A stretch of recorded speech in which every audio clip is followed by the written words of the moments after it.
I am here today to talk about tire dressings and shoes. Want to figure out how those two go together? Well, stay tuned. We're going to go into all those details next. Hi, I'm Todd Cooprider with ESOTERIC. Like I said, we're here today to talk about tire dressings, and we're also going to talk about shoes. Now, how in the world am I combining those two? Well, when you take a good tire dressing, you clean up your car and you put a nice tire dressing on it, it finishes it out. It's like having a finished outfit. You can have your best outfit on and you have a nasty pair of shoes, it's just gonna destroy the whole thing. Same thing, you got your car cleaned up, you haven't put a nice tire dressing on it, it's an unfinished look that you have. You get a really nice pair of shoes, doesn't matter what you're into, you could be into Air Jordans or whatever, I'm into Magnani shoes. Those shoes, when they're right out of the box, they look amazing. They make you feel amazing.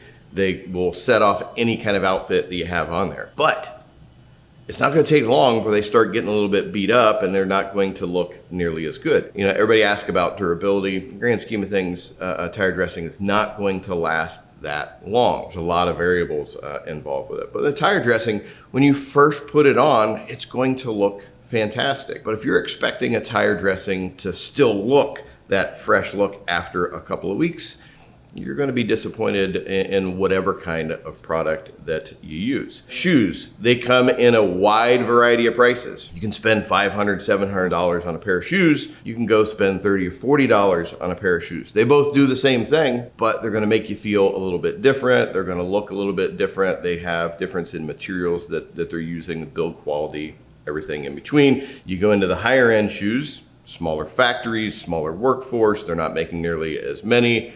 That in itself is going to drive the price too. In this case, tire dressing, you're going to run into the same thing. You're going to have stuff all across the board. You got stuff at $10, you got stuff probably up at $100 or so. And a lot of factors are going to make that up. How it is to use, what kind of materials made of, what kind of chemicals, is it something that's bad for your health? I mean, there's a lot of different things that come into it. The new tire dressing from Kamikaze-Collection, it's going to be more in that Magnani area or limited edition Air Jordans. It is going to come in at the premium, therefore it's not going to be for everybody. Well, what makes it premium? Why do we like this better than other products that are out on the market? Tire dressings always had a little bit of a love-hate relationship with, and have tried a million different kind of products over the years. One of the big things I'm looking for is ease of use. Now, you get some of the products that are either a thick liquid or a gel type. You got to spend a lot of time working that into the surface. And then you've got a lot of different height levels on the face of your tires with all the logos and everything else that's in there. And the more that you have, the more work that you're gonna have to put into it when you're using a thick liquid or gel.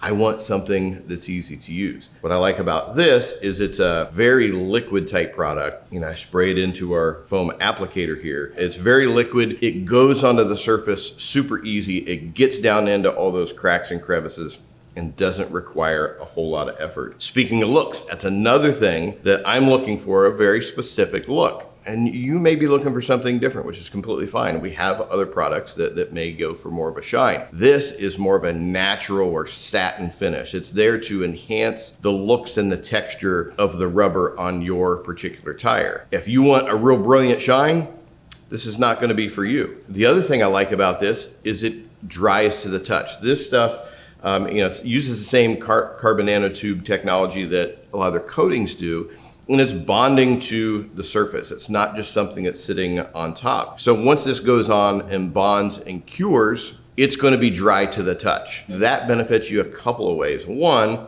if it stays kind of wet, any dirt and stuff that's going to get on it, it's going to completely stick to it, and it looks bad pretty quickly.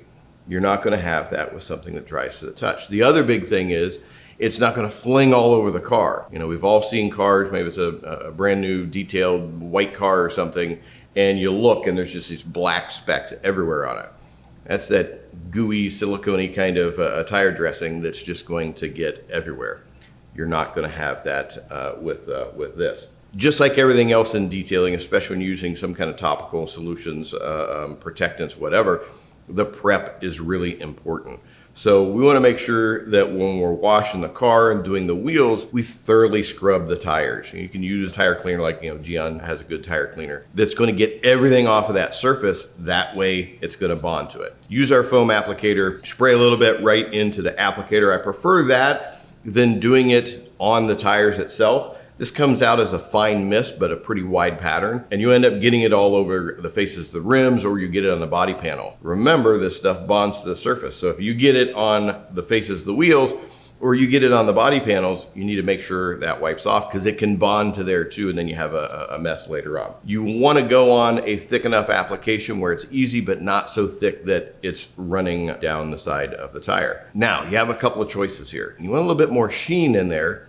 After you apply it, just set it and forget it. If you want more of that satin finish, after you apply it, let it set for a couple minutes and do a light wipe down to get any of that extra residue off of there. That's going to bring that sheen down a little bit. Now for curing happens pretty quickly, about 5 minutes or so.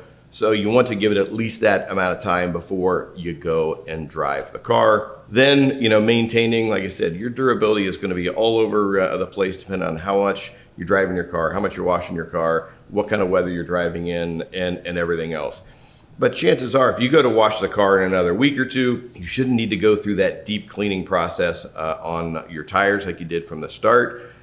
Just go in, quickly top it up, and it's going to stay looking great. Like I said, this is a premium product. It's not going to be for everybody. If you're doing volume detailing out there, just quick washes or whatever, definitely not going to be for you. You're working on Concours vehicles, you're working on high-level vehicles, doing major paint correction, all that, and you're obviously charging a bit more. This is going to be for you. If you are a consumer that's just looking for that top level premium product that you just want to feel good about knowing you're using some of the absolute best stuff out there, this product is going to be for you. You want to learn more about what Kamikaze Collection from Japan has to offer. We're going to link you into a few other videos here. As always, we appreciate you hanging out with us here on the Esoteric channel. Thanks. We look forward to seeing you in our next video.